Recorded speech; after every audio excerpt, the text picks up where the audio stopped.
Hello, everyone. I'm Jeanette, and welcome to the Babies in Common Show. And I'm Melissa. Yes, welcome to all of our listeners. Please note that any information shared during the show is not to be taken as medical advice. Please consult your own care providers for questions about you or your baby's health and visit babiesincommon.com/disclaimer to learn more. Great. Today is Wednesday, March 17th. Top of the evening to you on St. Patty's Day. And today we're talking with our friend Emma. How appropriate, Emma O'Brien. Yeah, Yes, that's very appropriate. Yeah, Perfect. very solid chunk Irish over here for sure. Yay. And Emma's a long-term birth and postpartum doula and herbalist. I am so excited that you're here because now that I work for a home birth midwifery practice, there's a lot of questions that we get from clients about herbs. And so I'm interested to learn more. Cool. Well, let me tell you about my friend Emma. I first met Emma at a small workshop for birth workers, and we were asked to break off into couples and open up with each other about something deep. I don't remember the exact directions. Really? Yeah. I don't know, Emma, what were the directions? I don't even remember. I remember we were hanging out underneath the rebozo together, and right. Like I was having a very intense week in my life. Yes. And, I just and let it out there. And I felt like I had known her forever and could trust her with my deep, dark secrets. So that was really cool. So Emma was born in Boston and then grew up in southeastern Massachusetts playing with pokeberries and prunella, which we're going to ask her what that is later. I think I know what pokeberries is, but not the prunella. We'll see. So now she lives in one of the coolest neighborhoods of Boston called Hyde Park and is a full-time birth worker and herb worker, as she puts it. She's been supporting Boston area families since 2010 through pregnancy, labor, and the postpartum baby moon. She encapsulates placentas, teaches herbal workshops, and drinks lots of medicinal tea. Additionally, with the background in crisis counseling, she provides empowering and client-focused care, but also particularly enjoys supporting survivors of abuse, low-income families, and the LGBTQ community. In her spare time, she loves to do some interesting, unusual things, which most people don't like to do, or tell me that they like to do, which is spinning wool, which is so cool, and learning about local labor history. When you say labor, do you mean like baby labor or like worker labor? I mean, like worker labor. Oh, yeah, very okay. cool. Well, Boston's a very interesting area for that kind of research. Yes. And Providence, all around, like there's so many old mill cities and like bread and roses. And yeah, so that's, I'm into old, labor. Very cool. Oh, cool. Yeah. And she likes to, of course, like so many of us, cook local food from scratch. Great. So first, can you share a little bit more about your childhood experience, Emma, like with your herbs and what exactly is poke and prunella? Is poke the same thing as poke root, which is a powerful healing herb I've heard of that can help infections? I know some people use that for mastitis infections if they're going the herbal route. Is that the same thing? It is. It's the same plant. Yeah. So pokeweed, it's commonly called poke or pokeweed. Sometimes we refer to the specific part of the plant we're using, like the berries or the roots. But I grew up south of Boston, and my yard and my neighbors' yards had a lot of pokeweed. It kind of looks, for like a child, it looks kind of like these really cool grapes, and we used to pretend to like. It was in my neighborhood too, and then I learned like 20 years later it's kind of poisonous. It's kind of poisonous, exactly. Yeah. So especially the green berries, it's really strong medicine. So pokeweed and poke root in particular is a native plant. It's indigenous to this area, and I actually love talking about it in the context of breastfeeding because it can potentially be toxic. And so this is we'll get into this, but it's one of those plants that is very commonly purchased online in like whatever formulas, and people don't necessarily consult 101 to say, is this actually a good idea while I'm nursing? Should I just take it every day just in case my ducts get clogged? Or, so I will say I have used poke root with breastfeeding clients, but in very specific cases, very limited and very specific preparations. And so that is, something you'll learn more about herbalists as we get through this conversation. But prunella is also self-heal, which is another local plant that grows around here, and it has these beautiful little purple flowers. And I just like remember gathering it for my mom as a kid, like for Mother's Day, and being like, here's all these little weeds from the backyard, and kind of thinking about just some kind of innate connection that people tend to have. Kids are really curious about like science and the natural world and bugs and mosses and stuff like that. So I very much identify with that. Were your parents into using herbs for anything, or how did you get into learning more about herbs and using them in your work and your life too? Yeah, I love this question because the answer is a resounding no. Not even a little bit. So I am the spawn of basically folks who have a bunch of chronic illnesses and a bunch of disabilities. So my my father actually had a stroke when I was a baby, Mm. and my has always had like neurological problems, seizures, as well as like common American stuff, diabetes, blood pressure. And my mom has multiple sclerosis, as well as lots of other fun types of cancer, various types of cancers, brain tumors, So Mm. I basically grew up with folks who super bought into the like normative allopathic healthcare model, and also were really poorly served by it. And so when I became a teenager and had some, testing, kind of getting like physicals going off to college, I was learning about all of these chronic health problems that I too now had as a teenager, Mm. and immediately started looking into alternatives because I was told by every doctor this has nothing to do with what you're eating, and things like that are just like definitely not true. And I knew Right. that as a teenager. Like definitely it was all the Taco Bell we ate. Definitely. So yeah, I mean, I'm sure like many folks have this history. That's why I love like listening to this podcast, Melissa, hearing like the story of like what your grandmother, she was like, oh, we'll like wrap bread around ourselves Yes, with like right. alcohol, and it has to be in this warm towel. And like we need like that stuff to trickle down generationally, even if it's really silly. Or symbolic. Those Yeah, traditions are important. yeah, exactly. Just like right, like the ritual, or the like, ooh, spooky, like you have to do this but we don't know why. I don't know, I just like didn't have a ton of the connections to that in my family history. I'd have to go back really far to find people who were regularly using plant medicines, and it's precisely that division of like, let's eat modern processed food and let's not have anything to do with plants or nature, that like has led to a lot of chronic illness in my life. So Right. so yeah, that's kind of what started me on the path as like a youngin. And Wow. so how did you, you said you were, college age and kind of starting to question your assumptions, which I feel like is a pretty common rite of passage for a lot of people in their 20s. How did you actually start working with herbs professionally? Because you are, what would be your title? Yeah, I mean, I use the term clinical herbalist, and that's good to ask about because, like doulas, herbalism isn't like federally regulated by any means. Okay. So there's not like one certification. There's not like a specific college program. There are like herbalism is as much an art as it is a science. Like there's Chinese herbalists, there's Ayurveda practitioners, there's like indigenous herbal traditions to every corner of the world. So when I say clinical herbalist, what I mean is that my training has been at herbal clinics, and that I want to put that out there because yeah, I do a lot of community herbalist work as well. Some folks just identify as community herbalists. I think that's valid and is reaching more people too. But I say the word clinical to say, if you are a complicated person with lots of chronic illnesses on medications that needs to like sit down with somebody for 2 hours to go through it all and sort through things, like that is what I'm here for.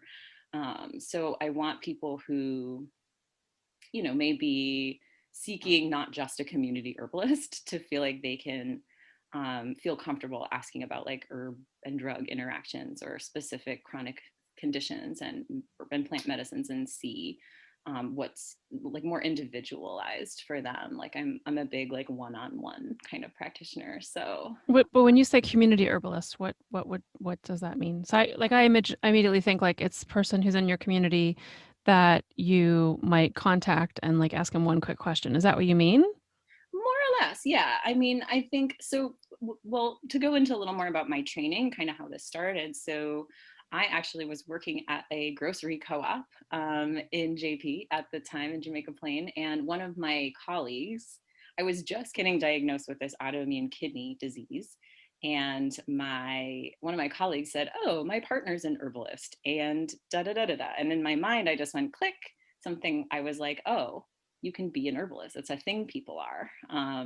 And I immediately sought out her opinion, started taking herb classes with her.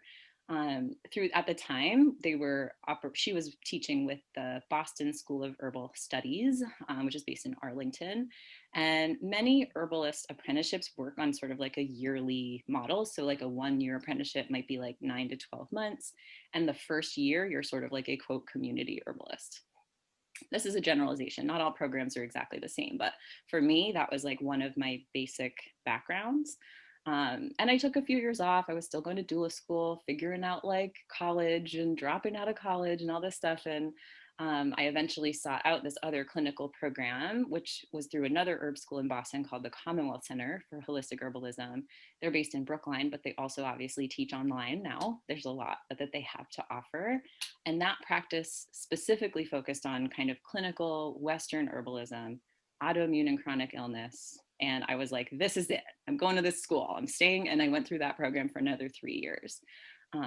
Which each year kind of taking clients and building case studies and, things like that, working even with pharmacy students through that school. They take folks through Mass College of Pharmacy doing herbalist rotations.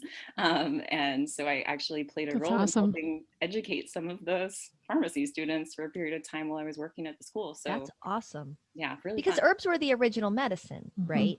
And so we're not talking about vitamins or certain types of supplements, which there's, research on the pros and cons of that. We're not talking about homeopathic, which is something completely different. We're talking about parts, like you say, of plants, things found in nature, were the world's first medicines. And many modern medicines today have nature base to it, right? I'm thinking things like digoxin or Botox, which is, a chemical from the botulism organism. These types of things were derived from nature. And, even things like heparin is a blood thinner. It's derived from pigs. And so there's lots of modern medicines that have, been maybe made, studied and made synthetically, or are still, derived from nature or whatnot. We're inspired by nature, and herbal medicine was the beginning of all of that. And so, when many families are asking their allopathic providers, their doctors, about herbs, they're often told, that herbs can be contraindicated for certain medical conditions, or if you're taking certain medications, which is true, and that they can be dangerous, which is also true. But they also can have healing properties. And again, it's not like I believe in this oil or tincture or something. I believe that it will give me good energy, which again, I'm not saying pro or con, bad or worse on any of that. I'm not an expert in that at all. But herbs are medicine. So they can absolutely affect your body for better or for worse. They can absolutely interact with different medications, natural or synthetic. So can you chat a little bit about the history of why herbs and modern medicine seem to be at odds, since they kind of have the same history if we go way back, right? And why there's such a lack of information out there about what is safe and what is not? Yeah, I think this is such a great question. I mean, I can try my best to answer it, but we'll see how deep I Like go. no pressure or anything. You like to study labor history. I hope you've got the herbal history going too. Yeah, well, like they'll say, like the American Medical Association is a really powerful lobbying organization with a lot of financial backing. And that's what it is. It's like an interest group for its members, and people don't always realize that that's what these organizations are about. Totally. And the thing too with herbalism, especially in my philosophy, like I'm really bioregional. Like I am, as we chatted about, Emma Kathleen O'Brien. I'm pretty Irish. Most of my ancestors are from Western Europe. Many of them, all of them, have settled in the greater Boston area for generations. And I primarily practice with herbs that are like local to me in this city. Oh, cool. I have a few that are, oh, this is a Chinese herb, but it's really good for XYZ, and here's when I utilize it. But generally, again, fresh, local, bioregional. And so part of herbalism and plant medicines is that it's really not like you can't even regulate it, even if you wanted to, right? Like plants are complicated beings. They don't have one active ingredient, even if in studies they're like, this is the component that's important to study. those plants have thousands of chemicals. We don't know them all. And so to kind of nail it down and simplify it in this sort of reductionist, like, we made a product, this product is good for thyroid issues, we're going to sell it to you in 5, 10, and 15 milligram doses. Like, herbalism is like completely more about like food. Right. Yeah, and, You yeah, know, you're right. compared to like, you know, this like reductionist, one ingredient, one chemical at a time, one, you know, and two, like, specialists. Like, we've become increasingly specialized in terms of healthcare providers. And this is why a thyroid and endocrinologist will say this has nothing to do with what you eat. And it does, you know, like, that's Because because they're they so don't. far removed from nutrition, because they Exactly. specialized in, you know, this one particular part of endocrinology. Absolutely. That is both a has many benefits in allopathic medicine specialization. I mean, thinking about, for example, something like NICU care, the fact that we can do what we do with these micro preemie babies is mind blowing. And the fact that we have these regional perinatal centers that can bring all of those highly specialized practitioners to one place to care for those babies is a modern miracle.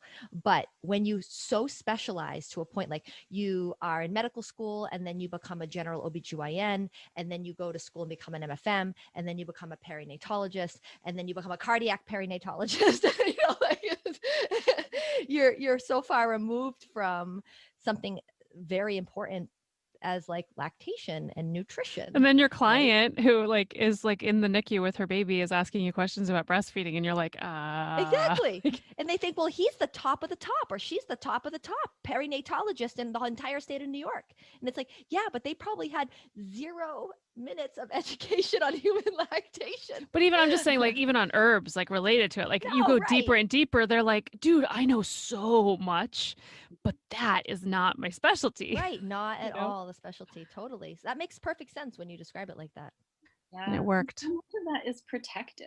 I will say, like, especially in pregnancy, people are really scared of herbs, rightfully Mm. so. If you aren't consulting with someone who's knowledgeable, or you don't have a lifelong practice, you know, of ingesting herbs for medicine in your family for generations, that wasn't And taught. every package in the store of any herbal tea says, don't take if you're pregnant or lactating. Right. They're exactly. So you're repetitively told, like, bad, dangerous, no, no, no. And without kind of filling in that info. But if you are using plant medicines in a whole plant form, in like as close to, and again, there's exceptions to this. Certainly there's times for extracts, there's times for, you know, avoiding certain ingredients for people. But generally it's like having a cup of tea made out of flowers is going to be a hell of a lot safer than taking an extract of one chemical that we didn't really test very well because it's a quote natural supplement. Like, so when people are really nervous about herbs, I just try to reframe it as like, it's like food is medicine. You know, it's like you're not going to eat like 10 pounds of peppermint because your mouth is going to feel weird. But if you have some cups of peppermint tea, it's within a normal diet. Like, there's self-limiting, you know what I mean? Like, if you're eating live plants, like at some point it's going to be like resinous and weird in your mouth if you're having too much, and That's that you'll true. stop. Hmm. Yeah, So I mean, not all plants are safe to eat. We have to tell my kids that 60 million times every time we go into the forest. Like, don't just eat any mushroom you find. I have to get my Polish neighbor to come out with us and tell us what mushrooms we can eat. but you know, that makes perfect sense. That like a whole plant form is, you know, if there's a safer way to ingest something, it's going to be, you know, oat grass tea as opposed to a concentrated you know, extraction of 10 pounds of oat grass chemical. That makes perfect sense to me. yeah. Now, speaking of teas, I know for pregnancy, one herb that the midwives that I work with and have worked with for years recommend, you know, to, you know, help tone the uterus and get the uterus ready for labor, is red raspberry leaf tea. So, but again, if you go to Target and buy a box of, you know, Celestial's, you know, red raspberry leaf tea, it's going to say, A, do not consume with pregnancy. But B, that tea product that you get at Target is going to be different than something that you might get from a clinical herbalist, right?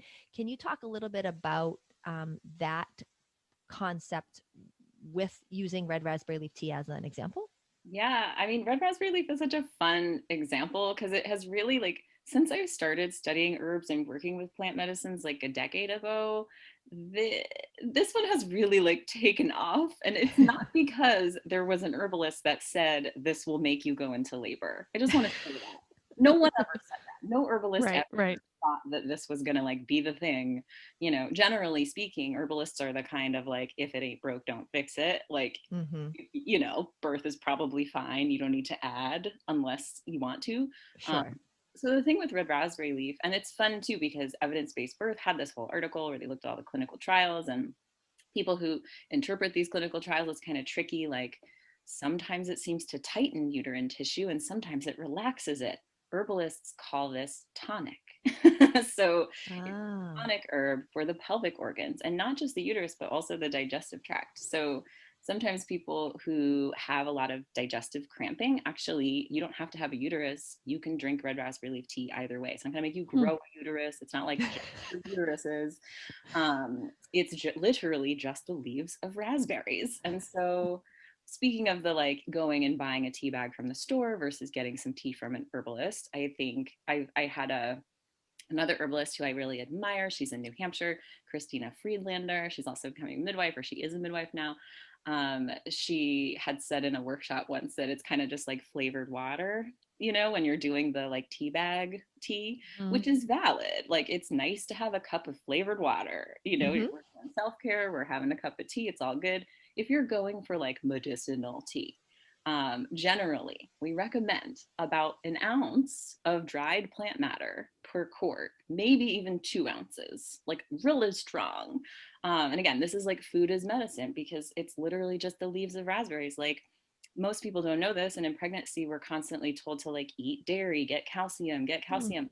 The calcium in leafy greens is much more bioavailable to your Mm-hmm. body than the calcium in dairy. So, you That's know, true. raspberry leaf is full of calcium, and more calcium comes out the longer you let it sit there. So if you make a cup of tea in 5 minutes and drink it, that's flavored water. That's all good. But if you're going for like nutrition and like nourishment and extra minerals, steep it 6 to 8 hours. Mm. Overnight. And I will say one more thing about this. If someone, because this is common, if someone is taking thyroid medication, levothyroxine, Synthroid, they don't absorb as well at the same time as calcium and iron. So if, because this is common in people who are pregnant, if you're taking Synthroid or have a thyroid prescription, it's good to space those two things out. I'm not saying you can't have red raspberry. I'm just saying don't drink it for breakfast with your pill. Because Hmm. And that's actually why we generally tell people who are on thyroid medication to take it like at 6 o'clock in the morning before they've eaten breakfast. So like that's how it's actually dosed in the hospital, is really very early before there's any other food in your stomach. So that makes perfect sense clinically.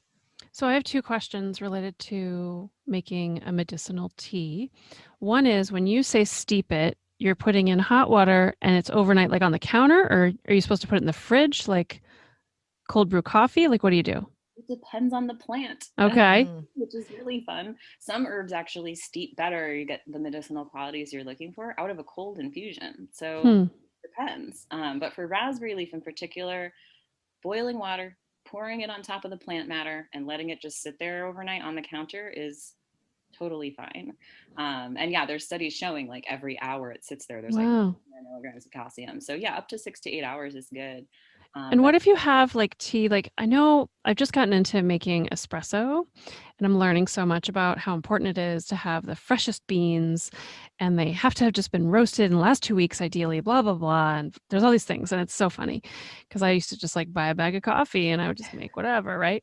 So, are tea bags the same? Like, if I have old tea in my cabinet of any kind, especially medicinal, is there a date that really we should not be using that anymore because it's just not really good anymore?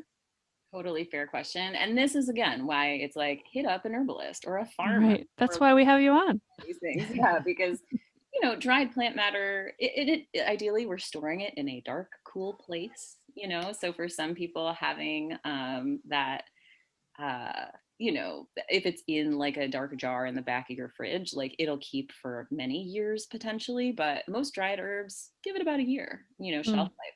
And I'm not saying they're going to go bad or be bad, but there won't necessarily be as nutritious. Like the food you're eating isn't a year Even old. if you're talking about like basil for cooking, right? Right, spices and yeah, similar, Yeah. right? Like they're less pungent, they don't smell as strong, like they turn brown and blah. Like, you know, when your dried herbs are still good. If you Oh, I don't know. My husband and I have constant jokes like, "Whoa, this one's from 2007. We have a record."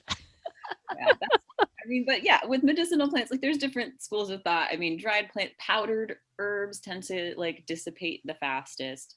You know, dried leaves in a nice dark jar, you get at least a year, maybe 2 or 3 if you're really careful. You can still make tea, and it's probably better than nothing.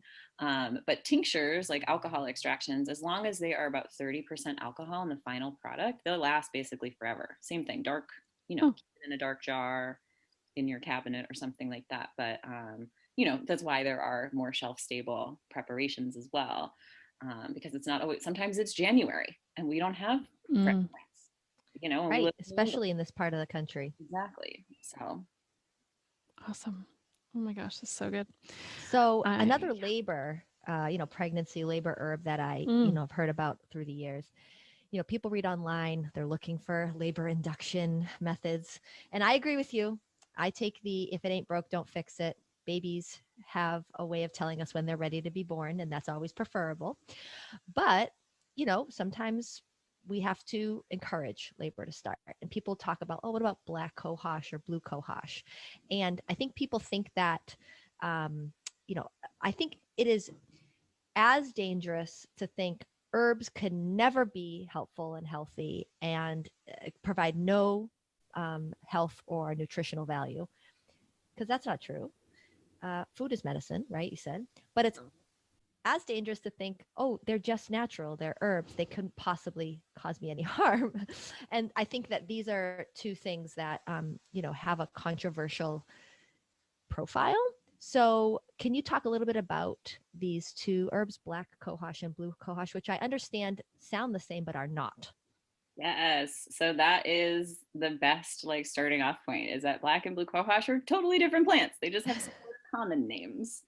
And I'm all for common names. I think, you know, not really making herbalism super academic and inaccessible is a good thing. And also, it's helpful as a practitioner to know your plant Latins so you know what plants people are talking about.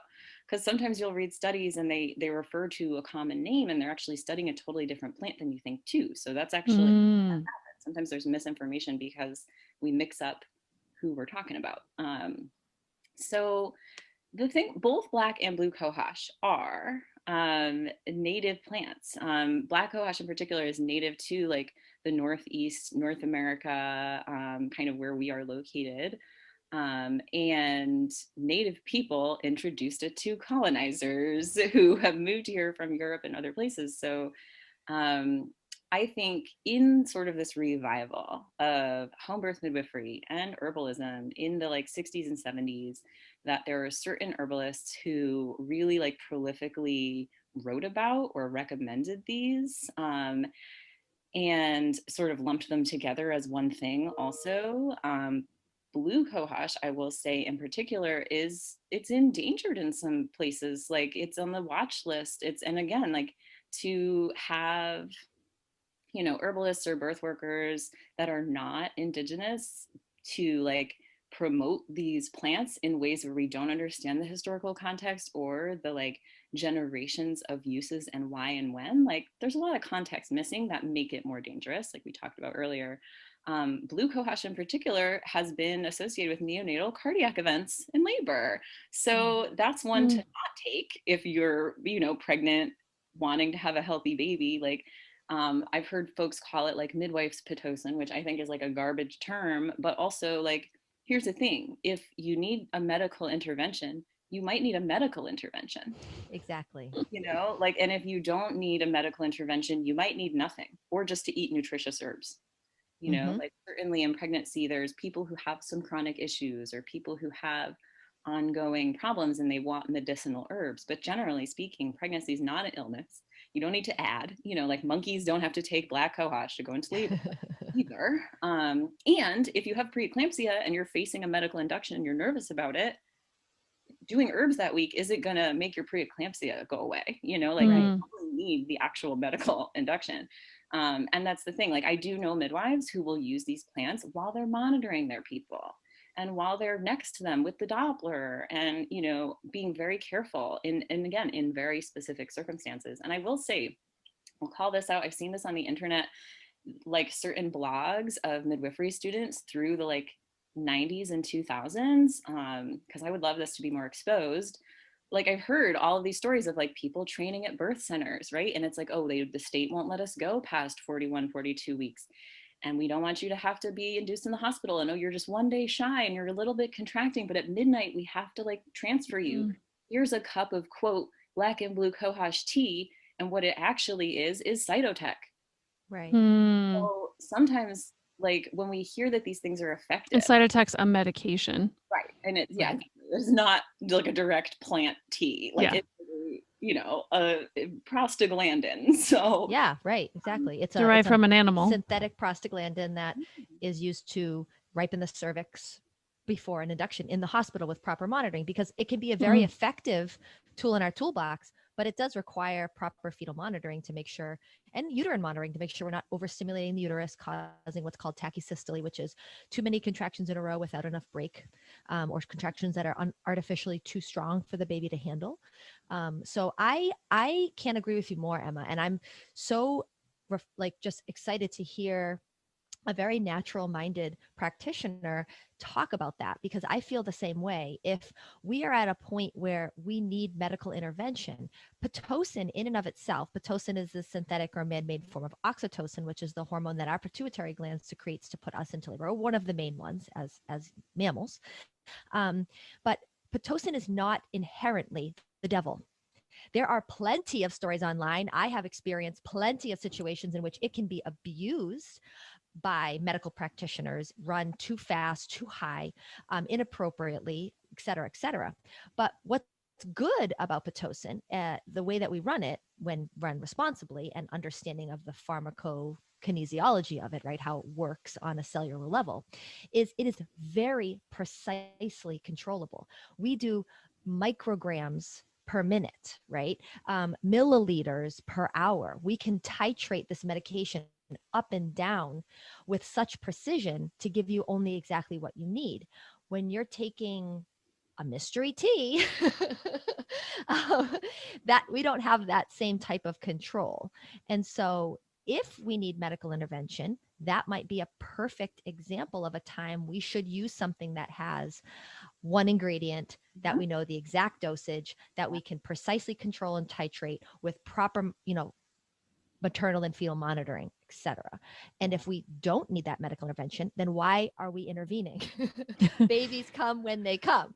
So the other thing I'm thinking about is like 20 years ago when I was, much greener than I am now about knowing anything about this stuff. I could almost hear myself as an example. I'll just say like thinking, well, if Pitocin can cause a baby to have accelerations or decelerations during labor, and that could require a cesarean, and you're telling me that these herbs might cause a cardiac issue with my baby. Well, the herbs are more natural, and either one is going to cause a cardiac problem. So, I mean, it's a small risk, but I'd rather go the natural route.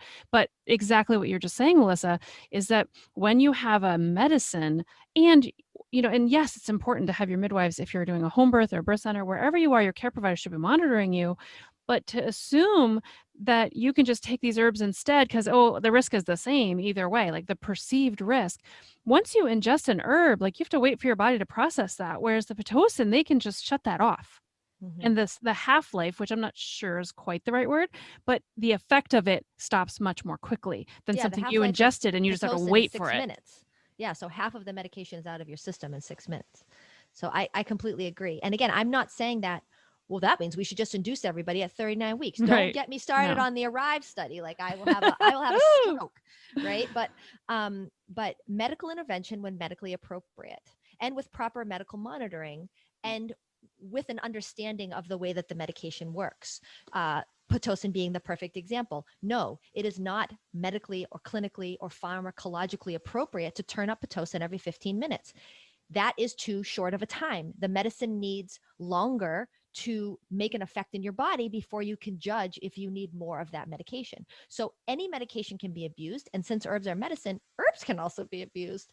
So I have a question for you, Emma.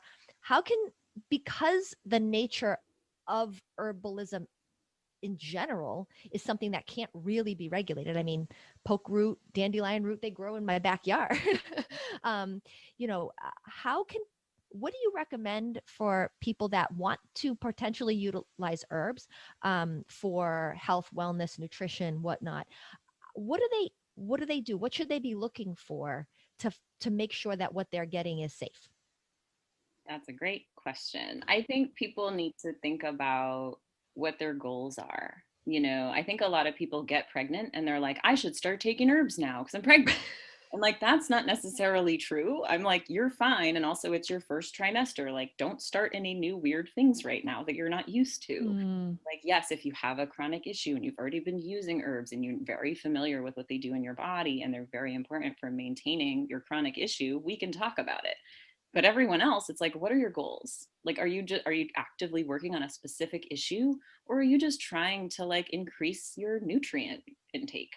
Like lots of people want to just eat more wild food and eat more fresh food and know what's edible out there. And that's, I mean, that's good enough reason to get into it, in my opinion. But it's just really good to kind of know your motives, because people are like, I just should be taking herbs. And it's like, no, you Right. shouldn't. Like, there's endangered plants, there's interactions. Like, you don't have to take herbs to like be in some holistic club. Like, you might not. It's not like the pass you need to be considered a crunchy person. No, especially in pregnancy, because I think that's when people are like, well, now I need alternatives to pharmaceuticals. And it's like, yes, there's many mechanisms that the body's protecting the baby during pregnancy, for sure. And we do know some pharmaceuticals are safe and some are not. And there's not, like, obviously we're not doing herbal testing on pregnant people, so it kind of depends on who you're working with. So consider your goals and what you're looking for. And then I think seeking out practitioners, because it's not regulated, there's 10,000 types of herbalist, in the United States. Like, you can be primarily like a plant spirit medicine vibrational energy worker. You can be someone with a bunch of autoimmune diseases like me, who works with people with a bunch of autoimmune diseases. Like, that's my take. I like that. But you might be from South Asia and looking for practitioners who are from India and know about Ayurveda and like the types of food and herbs you've already been using in your life.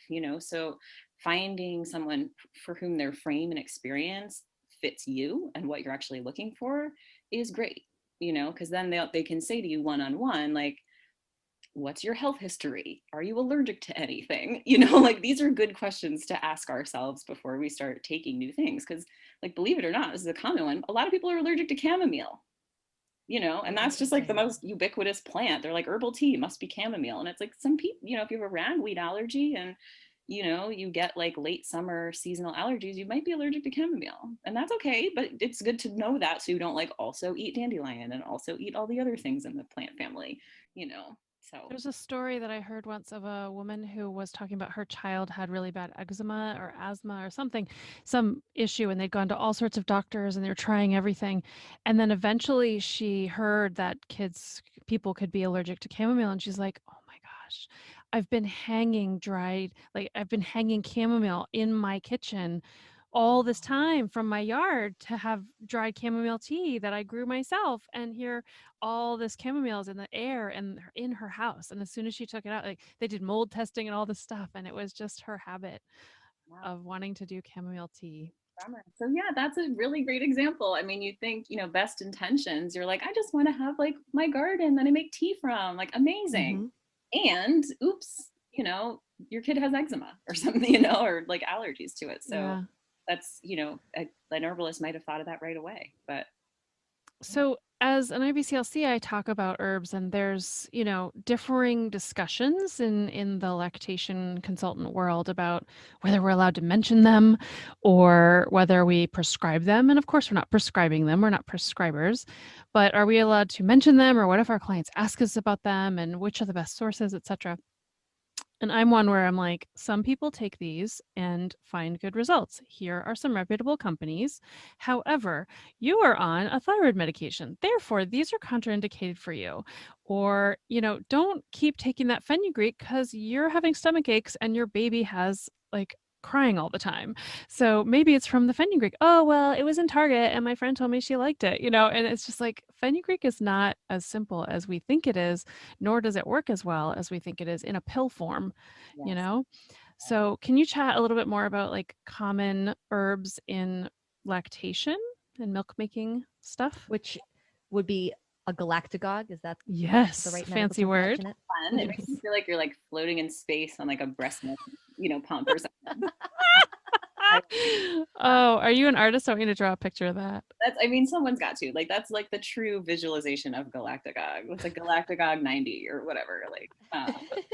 But yeah, that would be the fun herbal term for plants that help you make more milk. And this is obviously very common, like being a birth and postpartum doula and working with families in this time. Like a lot, especially again, folks who have thyroid issues commonly can have milk issues, like other endocrine issues. They're commonly going hand in hand. So generally, number one, see an IBCLC. Yes. That's truly my advice. I'm like, herbs aren't going to help you if the latch isn't great, or if or you're not pumping or latching enough. Or your Supply and flange demand size of at your its pump simplest is form, wrong. yeah. Yes. So that's step one, is like figure out the latch, figure out the stimulation. Some babies are great at latching. Some have to take a while to learn. There's tongue ties, there's lip ties, there's tight, fascia. Nipples come in all different shapes and sizes. Yes. So once we've kind of established where we're at with that, maybe we're pumping, maybe we're feeding baby, latching, da da da. But if you still kind of need to bump supply, I usually go with nutritious herbs. I mean, I love like the galactagogues. There's plenty of good ones, but I'm often telling folks to have things like nettle and raspberry leaf because they're so high in calcium and iron. And I'm like, you need to drink. So thank you for saying that thing about pills, like herbs in capsule form. Like so many plants are more bioavailable if you extract them into warm water and then drink them. Plus, how many breastfeeding people are dehydrated right now? Like 90% of them, so it is a good way to just get more fluid in your body that has the nutritional components that you need to make milk anyway, is sort of like But a lot of people are saying like, oh, well, I'm drinking mother's milk tea. I'm like, you need to increase your milk supply like 3 times. Right. Tea is not going to do it like alone. Like, great if it tastes good to you, or people are drinking one that they hate the taste because of whatever is in it, right? I'm like, then stop drinking that, you know? Right. And so exactly, there's companies, I can name them, I don't need to, but that make herbal products that are very popular, that are commonly sold and given as gifts to, people at baby showers, and people buy them on the internet and at Target. And that's fine. It's flavored water. You're getting like a teaspoon of herbal dust that may have sat on a shelf for 6 years, and then you're steeping it for 5 minutes and drinking it. Like that's not really medicinal tea. It might be nice if it's relaxing to you to have a nice cup of tea. There's nothing wrong with that. But if you're really going, like when I'm saying like make some nettle or raspberry leaf tea, I'm talking like a quart a day at least, steeped for like 6 to 8 hours, which I think is really great in the postpartum, honestly, because you make a cup of tea and then like life happens and 12 hours goes by and then you're like, oh my God, my tea's on the counter. And then it's so story of my life. yeah, but like with certain nutritional herbs, it's like perfect because they're only getting better. The more they sit there, you get more calcium, more iron, more magnesium. And so I start there. I will mention moringa as well, just because this is commonly recommended, especially in capsule form. I do have some and I do use some. It's not a local plant to us. Like it grows in like, different parts of Africa and Asia where the tree is more, it's literally a native food source. So I'm concerned, again, this is why I focus mainly bioregional, like with plants and plant medicines, but that's one where it's, people are desperate for breastfeeding support, right? And there's money made to sell little dust in capsules in a marketed way for breastfeeding support. And there are people who live in these communities that have traditionally eaten these plants as nutritious foods for themselves, that may be, having dwindling supplies of these herbs, or they can't afford them as much. So I'm not saying that's definitely happening with moringa, but I can see it happening, just putting that out there. And so there's an alternative to moringa for folks who are listening that may be working with this or curious. I like goat's root a lot. Officinalis. It's a more of like a Midwestern prairie kind of plant, but it certainly helps goats and cows make more milk, and it does work for humans too. And I like that in tea a lot as well. But it's also contraindicated for some things. Yeah. But you it's, know? and again, like super individual, like And when that's why, like, one of the things that I do, and some of my colleagues do, is I have a subscription to a certain website where you can check interactions between medications and herbs. Mhm.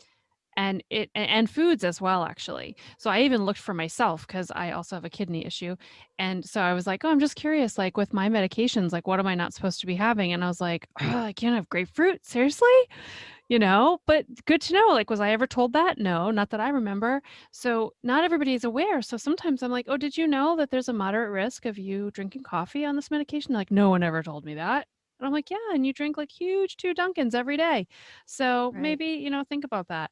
But yeah, it's a resource for sure. Absolutely. And I think birth workers are just totally prime for this. Like birth workers and IBCLCs, like often we're with people in their homes. We are spending more than 5 minutes with them. We are Mhm. talking to them about what they eat and what they drink and how their life is going and how their stress level is.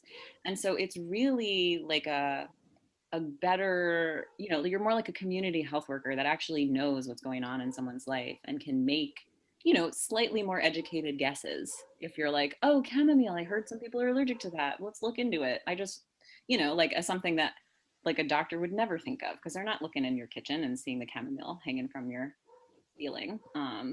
So yeah, the more contact and the more context to make herbal guided decisions, the better. Mm, I love it. So I'm thinking of two things. Hmm. One is, listening to both talking as someone who does not have personal experience or expertise with herbs. One thing I'm thinking of is that if you are looking into using herbs either medicinally or nutritionally, and you are, reaching out to a practitioner in your area, they should be asking these types of questions. I mean, there's, if we're looking for safe and quality, knowledgeable expert practitioners, it sounds like part of being that quality expert practitioner is talking to you about your history, talking to you about your lifestyle, talking to you about your diet. And if they're not doing that, if it's someone who calls themselves a practitioner, or if it's just a birth worker or a friend who says, you should just try this, I think that, and correct me if you disagree, I think that that would be a red flag. Like, don't just take a pill or start drinking a tea just because someone says, oh, you should do this, not knowing anything about your lifestyle, your health, or your diet and medications. What do you think, Emma? I mean, absolutely. I think, we never need to use an herb when like a dietary thing will fix the problem, right? And we never need to use a strong herb when a weak herb or something, there's like a small change will do the trick. So there's definitely like a vetting process. Like everyone doesn't need to take tons of medicinal herbs, like definitely not. Mm-hmm. And it's true. I mean, a lot of people like that's what they like it, it's how folks end up with certain OBs. They're like, my friend saw this one OB and said it was fine, so I'm doing that, and that's okay. I mean, I guess that's okay. It might not be okay. It's not okay. Well, just if that's what you're doing, know that they, I always say, like, why did they recommend that person? It might be for a completely different reason than what you need out of that relationship. But also, I can go on your website, Emma, and many other herbalists, doulas, postpartum doulas, IBCLCs. We can go on websites and we can go midwives, whoever, like home birth midwives. You can go and look and who is this person? What is their experience? What are they passionate about? What is their expertise and training? You can't do that with a typical medical provider. You can find out where they went to school and when, and that they like working with adolescents and babies. Okay, great. But you can't really learn like what are the real like passions? How do they work with families? Are they the one that spends extra time, and does extra time mean 5 more minutes, or so it's just a very different thing than seeking out this kind of help from you. So how would people find you? I know you're working on some other projects, so tell us about all the projects you're working on and how people can find you these days. Thanks. So this is exciting to me because I have, till this point in my career, never used social media. And I may one day be on the lookout just in case I'm on Instagram this summer or something. But otherwise, you're going to find me. My doula practice is called Lavandula. So it's the Latin word for lavender, but spelled with the word doula in it. So it's LAVANDOULA.com. So that will be up. Oh, I love that. Thank you. Also, so for folks who are looking right now for like birth support or postpartum or, one-on-one herbal medicine consultations, that is where to kind of book that stuff. There's like a calendar in there. And this year I'm also rebranding to actually include both of these projects. So I have another baby project, which is herbal education for other perinatal care providers. So Awesome. yeah, I've been fielding questions for years from other doulas and stuff. Or like, oh, is this herb okay in the sitz bath? Like, what if someone's on this? Oh my God, a client of mine had a 4th-degree tear. I'm like, I'm driving to their house right now with a bath. So that I just wanted to kind of put all that together in sort of like an educational platform. So I'm having this year what I'm calling a herbal birthwork circle, and we have a lovely small cohort, like 10, 15 people of local birth workers and a few who are farther away, where we're going to go over like perinatal topics every month, different aspects of fertility, because I've done a lot of loss support and a lot of like abortion care and different things. So yeah, and learning about medicine making. Like, so folks are like, well, how do I make a tincture? Even just for me, I think the more practitioners who use herbs in their own lives can make more educated conversations with their clients, even if they're not a clinical herbalist. If someone's like, oh yeah, I take lemon balm all the time because I get cold sores. Yeah, it's really cooling, but it is safe in pregnancy. And, whatever, like I grow it in my garden. Actually, I have some lemon balm, So there's like, I just see what I see is birth workers spending the time with people to be able to make these more educated conversations. And I know a lot of birth workers personally who want to work in their own lives with plants more. And so yeah, that will be, and I'm putting these together. Possibly by the time this recording comes out, it will be all together. My new website will be rebirthherbal.com. Ooh, I love Right, that. not for birth keeper herbalism, but it will be Rebirth Herbal Connections with my sort of doula business and my herbal education kind of all under one thing. So I offer live Zoom classes. Some are recorded for folks who missed things and want to still hear about them. And also herbal birthwork circles for people in the birth world who are newer or older. Everyone's good if they want to learn about plants and have some kind of connection to the perinatal time. So yeah, that's what I'm putting out in the world. That is super exciting. Love it. That's pretty awesome too, to like come up and do all of this, with the year we've had. So good luck to you with all of that. Yeah, the plan was to have classes in person in 2020. I've been like trying to do this since at the end of 2019. I was like, oh, next year I'll have this class and I'm going to rent space in the midwifery office in person and we'll have lunch together. So now it's like a little pared down, a little more on Zoom. But I will also be doing outdoor herb identification walks in the greater Boston area throughout this coming season in 2021. So for people who are local, who know who I am, seek that out if you want to walk outside and learn about like what plants are edible and medicinal in your backyard and in our. What a perfect socially distanced activity. That's my hope. And I'm half vaccinated at this point too. So. Well, so if you were on social media, you'd be sharing all those things. But since you're not, you can share them with us and then we can share them. I'll send you my links. Yes. Check out the Babies in Common Facebook page and Instagram page, and we'll be sure to post about Emma's upcoming events for expecting parents, new parents, people thinking about becoming parents, and birth workers. Mm-hmm. Absolutely. Are there any last things, any kind of final message you'd like to share with our audience, Emma? There's one thing I thought of, and it's because I just learned this literally like 2 weeks ago while researching amniotic fluid for a client of mine. I was trying to find pictures of amniotic fluid with little flakes of vernix in it. Mm-hmm. Oh, yeah. Which obviously you can't find, but I was trying to describe, someone was like, did I break my water? It looks like this. There's these flakes in it and they're lotiony. And I'm like, sounds kind of amniotic to me. Vernix contains anandamide, which is the body's endogenous THC. Babies are covered in cannabinoids when they come in. And I just want everyone to know that. That's amazing. Wow.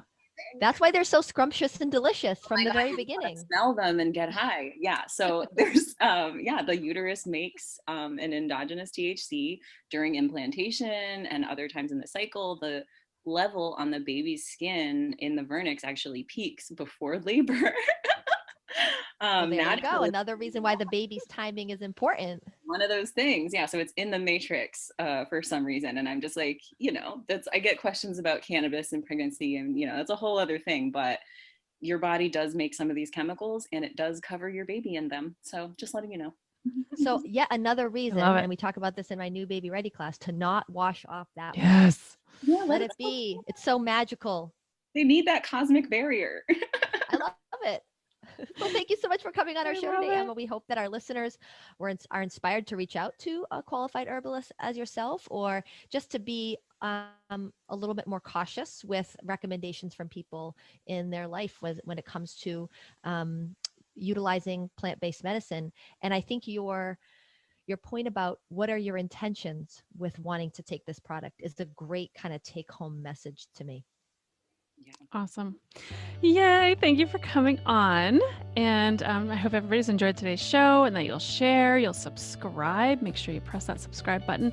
And we hope you'll tune in again. And remember that Babies in Common is a community for you because we all have babies in common. All right. Thank you.